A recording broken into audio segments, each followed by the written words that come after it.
আসসালামু আলাইকুম, welcome back to my YouTube family. তো আজকে আমি আপনাদের সাথে শেয়ার করব বিফ বিরিয়ানির রেসিপি।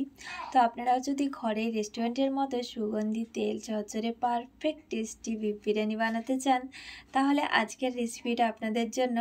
তো আজ আমি দেখাবো কিভাবে খুব সহজ উপায়ে ধাপে ধাপে বিফ রান্না, ভাত রান্না, লেয়ারিং, দম সব কিছুই ফলো করলে একদম নিখুঁত বিরিয়ানি হবে। তো চলুন শুরু করা যাক আমাদের আজকের স্পেশাল বিফ বিরিয়ানির রেসিপি। তো এখানে আমি 1 কিলো বিফ নিয়ে নিয়েছি। এবার এইগুলোকে খুব ভালো করে ওয়াশ করে নেব। তো এখানে আমার ওয়াশ হয়ে গেছে। এবার এটাকে ম্যারিনেট করে নেব।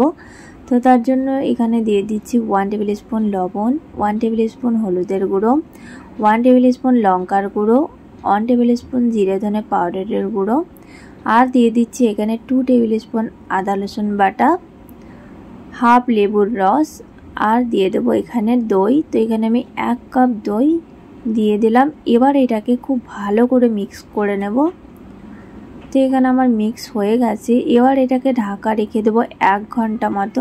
আর এই সাইডে রাইসের জন্য চালটাকে ভিজিয়ে রেখে দেবো। তো তার জন্য এখানে 3 কাপ বাসমতি চাল নিয়ে নিলাম। এবার চালগুলোকে খুব ভালো করে 2 থেকে 3 বার ওয়াশ করে নেব।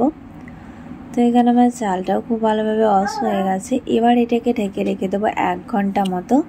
এখন বানিয়ে নেব বিরিয়ানির মশলা। তো কড়াইতে দিয়ে দিচ্ছি 1 টেবিল স্পুন গোলমরিচ, 8 পিস লং, ছোটো এলাইচি 10টা, বড় এলাইচি 2টো, দালচিনির টুকরা 2 ইঞ্চ, আর দিয়ে দিলাম কিছুটা জিরে, আর দিলাম একটা জায়িত্রী। এগুলোকে খুব ভালো করে ভেজে নিয়েছি। এবার এটাকে মিক্সার বাটিতে ট্রান্সফার করে খুব ফাইন একটা পাউডার বানিয়ে নিয়েছি।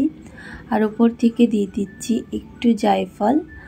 তো এখানে আমার হোমমেড বিরিয়ানির মশলা তৈরি। আপনারাও চেষ্টা করবেন বিরিয়ানির মশলাটা ঘরেই বানানো, কারণ এতে বিরিয়ানির টেস্ট আরও বেশি সুন্দর আসে। তো এই সাইডে আমি বেরেস্তাটা বানিয়ে নেব। তো তার জন্য এখানে কড়াইতে বেশখানি সর্ষের তেল দিয়ে দিয়েছি, আর তাতে দিয়ে দিচ্ছি 2 টেবিল স্পুন ঘি। তেলের সঙ্গে ঘিটাকে আমি এখন খুব ভালোভাবে গরম করে নিয়েছি। এখন এর মধ্যে দিয়ে দেবো পেঁয়াজ কাটা। তো এখানে আমি 7 থেকে 8টা পেঁয়াজকে মিডিয়াম শেপে কেটে নিয়েছি। তো পেঁয়াজকে আমি খুব একটা পাতলাও করিনি, খুব একটা মোটা করিনি, মিডিয়াম শেপ করে কেটে নিয়েছি।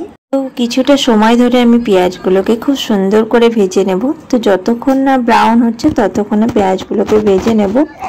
তো এই সাইডে আমার পেঁয়াজটাও ভাজা হয়ে গেছে। কিছুটা আমি দমের জন্য উঠিয়ে নিলাম, আর বাকিটাতে দিয়ে দিচ্ছি 4টে কাঁচা লঙ্কা, একটা তেজপাতা, আর দিয়ে দেব এটাতে বিফ।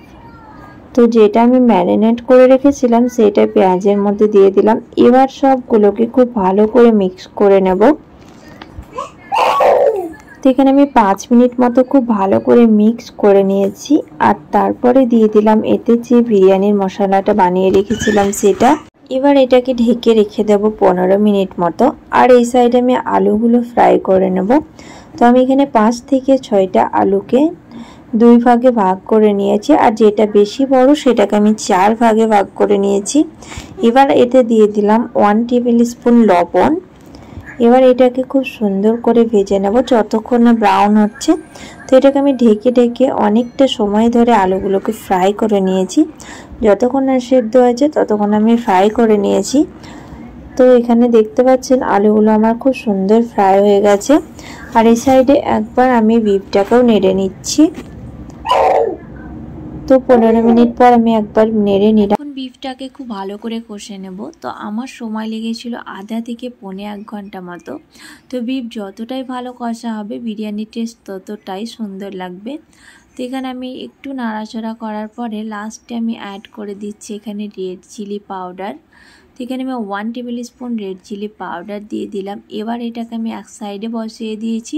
আর এই সাইডে রাইসের জন্য চালটাকেও ফুটিয়ে নেব। তো তার জন্য নিয়েছি 5টা লং, কিছুটা গোলমরিচ, কিছুটা জিরা, একটা স্টার, 2টো ছোটো এলাইচি, একটা বড় এলাইচি, আধা ইঞ্চি একটা দালচিনি, একটা জায়িত্রী, আর নিয়েছি একটা তেজপাতা। তো এখন সব মশলাগুলো জলের মধ্যে দিয়ে জলটাকে খুব ভালো করে ফুটিয়ে নেব। তো এখানে আমি সব মশলাগুলো দিয়ে দিয়েছি। এবার এটাকে ঢেকে রেখে দেবো 10 মিনিট মতো। তো এখানে আমার 10 মিনিট হয়ে গেছে। আর এখানে আমার কালারটাও খুব সুন্দর চলে এসছে। এই পর্যায়ে আমি যতগুলো মশলা ছিল সবগুলোকে ছেঁকে নিয়েছি। এখন যে বাসমতি চালটা আমি ভিজিয়ে রেখেছিলাম সেটা জলের মধ্যে দিয়ে দিলাম। এখানে আমার 10 মিনিট পরে রাইসটাও ফুটে উঠেছে। এখন এর মধ্যে দিয়ে দিচ্ছি লবণ। তো এখানে আমি 3 টেবিল স্পুন লবণ দিয়ে দিলাম। এবার রাইসটাকে আমি সাইডে বসিয়ে দেব। আর এই সাইডে আমার বিফ থেকে যে গ্রেভিগুলো বেরিয়েছে সেগুলো আমি আলাদা বাটিতে উঠিয়ে নেব। তো যখন আমি বিরিয়ানি মাখাবো তখন এটা আমার লাগবে। তো এটা আমি আলাদা করে উঠিয়ে নিয়েছি। এখন আমি বিরিয়ানিটা মাখিয়ে নেব। তো তার জন্য একটা প্যানের মধ্যে দিয়ে দিলাম বেশ খানিক ঘি। ঘিটাকে আমি পুরো প্যানে মাখিয়ে নিয়েছি। এখন দিয়ে দিচ্ছি বিফ। তো এখানে বেশ খানিক আমি বিফ পুরো প্যানের মধ্যে নিয়ে নিলাম। এবার দিয়ে দেবো এতে রাইস। তো এখানে আমি 70% সেদ্ধ সেই রাইসটা প্রথম লেয়ারে দিচ্ছি। আর উপর থেকে যে গ্রেভিটা উঠিয়ে রেখেছিলাম সেইটা দিলাম। আর দিয়ে দিলাম এখানে 2 টেবিল স্পুন ঘি। আর যে আলুটা আমি ভেজে রেখেছিলাম সেইটা। আর দিয়ে দেব কিছুটা বেরেস্তা। তো প্রথম লেয়ারটা আমার হয়ে গেছে। এখন আমি সেকেন্ড লেয়ারটা করব। তো তার জন্য এখানে আমি 80% এটা রাইস সেদ্ধ সেটা দিয়ে দিলাম। আর সেম প্রসেসে যেমনভাবে আমি প্রথম লেয়ারটা করেছিলাম সেকেন্ড লেয়ারটা সেম প্রসেসে সাজিয়ে নেব। তো সেকেন্ড লেয়ারটা আমার সেম প্রসেসে সাজা হয়ে গেছে। আর এখানে আমি থার্ড লেয়ারে আমি রাইসটা দিয়ে দিচ্ছি 90% যেটা সেদ্ধ সেটা। উপর থেকে দিয়ে দিলাম কিছুটা বেরেস্তা আর দিয়ে দিলাম ঘি। আর এখানে 2 রকমের আমি ফুডস কালার দিচ্ছি। এখানে আমি দিলাম গ্রিন আর একটা দিলাম ইয়েলো।